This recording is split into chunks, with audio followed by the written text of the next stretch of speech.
If you, like many others, are having trouble climbing the competitive ladder in Marvel Rivals, it just might be that you are playing the wrong heroes. Lucky for you, there are 6 heroes that are guaranteed to help you rank up quickly. My name is Trust Me and welcome to Rivals Guides. In today's video, we will be looking at 6 different heroes. 2 tanks, 2 DPS and 2 supports. You will learn what makes the heroes so strong and unique.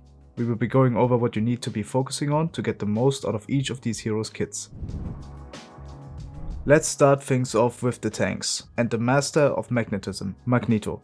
Many players often find themselves having to fill for their team, and most of the time, filling means playing tank. Magneto is perfect for these situations. First off, you want to look at your team composition. If you have a second tank, it's a good idea to off-angle, meaning you are playing 5 to 10 meters away from your other tank, so you're able to hold additional space. This is very important because it makes it hard for the enemy team to move forward. Playing the side angle, you are a huge threat to the enemy backline with your high burst damage combo, which is the left click into right click into left click. It is best to do this when your right click is fully charged, so you get the best possible burst and knockback. It is important to be able to hit the opponent with the ability, so I would recommend taking the time to practice that. Another reason why playing the off angle is good is that you can force a duel with an opponent DPS, and since you have a shield and a bubble cooldown, it gives you a big advantage in the 1v1 situation. Making these kind of plays, you will deny the opponent DPS from accessing your backline, which is crucial for allowing your team to hold their position much easier. Ultimates dominate Marvel Rivals as of right now. Magneto has an extremely strong ultimate and mastering it is key. With the many support heroes that can make the team fight very long and annoying, so having the one-shot ultimate is great. Moving on, we have Doctor Strange. Even after his nerf, he's still dominating every game, and honestly, there's no reason you should ever consider playing someone like Groot over Doctor Strange. He will almost always force a support ult with his own ultimate and can usually still get a kill through it if your dark magic is charged enough. Your close to mid-range damage potential is very potent, allowing you to take space and control the playing field. As for your positioning, you always want to play main and charge up your dark magic. If you play aggressive versus the other tank, you can split him off from his team, blocking heals, then using your dark magic burst on the squishies in the backline. This style of play is very effective while holding corners.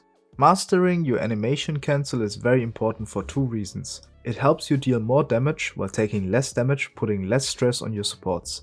To do the animation cancel, you shoot then instantly shield. This is the optimal way to guarantee the highest damage possible. The Doctor's melee attack is also really strong as it has a pretty long range and helps you finish off other tanks even through their shield. You can also cancel the animation of his reload with either using melee or shield when the reload reaches around 65%. Using a portal to get to the objective first or occupy power positions faster is also great for setting your team up for success, giving your map position advantage. Next up, we have the DPS role. First, we're gonna look at Psylocke, a mid to close ranged high mobility assassin who is great at flanking and dealing high burst damage. Her ultimate placement is very important.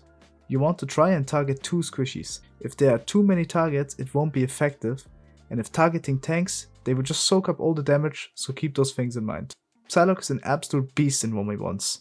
You can attack and disrupt the opponent backline, forcing them to turn around constantly, allowing your team to take advantage on the front line. It is also a good idea to save or at least be aware of your dashes and invisibility cooldowns, as they can help you get out of tricky situations. You guys are probably wondering, why is this guy talking about Psylocke when there is a way more threatening DPS hero, Hela. Hela deals insane damage. No matter where you play, in main, on off angles, you can always get entry picks. If you manage to hit someone in the head twice, they just fall over. With good mechanics and timing, you can be extremely deadly on the flank. If your other DPS is a high mobility hero, or your team has movement cooldowns, then I would recommend you to play more in main and closer to your tank. Hela's ultimate is probably one of the weakest in the game, or at least in higher ranks, that is how it's more likely viewed, but in lower ranks it's still a massive threat. With the high burst damage potential, players will usually scatter trying to hide instead of trying to counter it. You can also use it to save your life if you need to. Even with the recent nerf to her health, she is still a very good choice, although she does get banned a lot in ranked. You can definitely use her to rank up to diamond. Okay, I know I said 6 heroes, but there is one I wanted to squeeze in here, and that is Storm. She is kind of a niche pick, but I think she is super strong right now after the recent damage and speed buffs to her projectiles, along with receiving more bonus health after her ultimate. It is very important to remember to play with your team and not just fly around. She can give her team up to 8% damage boost, and when you use your E ability, you give your team 16% damage boost. So if you stack with your team, that boost is insane.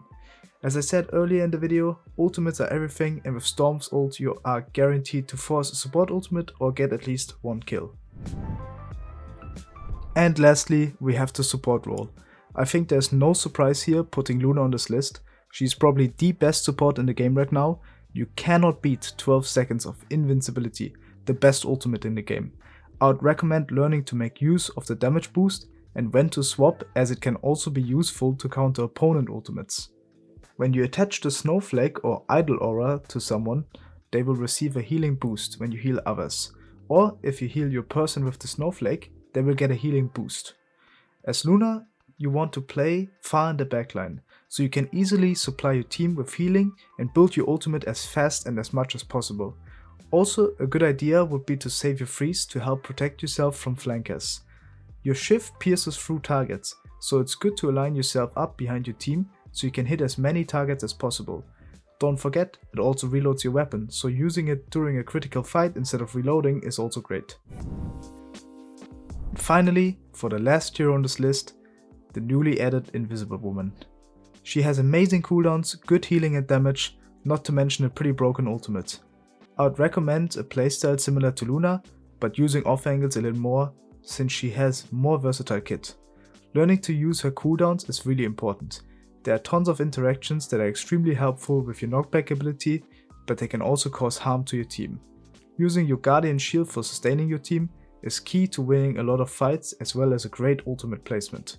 The hero can be a little difficult when you start out, so I would recommend taking your time in the practice area to familiarize yourself with her abilities to fluently rotate them. Off-angling is important in some situations to get chances to disrupt the opponents, forcing them to disengage. The character has little to no self-sustain, and it can be quite frustrating if you are unsure about when and why to take off-angle positions. But as I already said, you can also play behind your team and play for better resource trades because the hero has a better healing and damage output than most other supports. That's about it for today's video. We hope you enjoyed it. Let us know in the comments below what guide you would like to see us do next. Check out our socials in the description down below. I hope you guys enjoyed this one. My name is Trust Me, and this was Rivals Guides.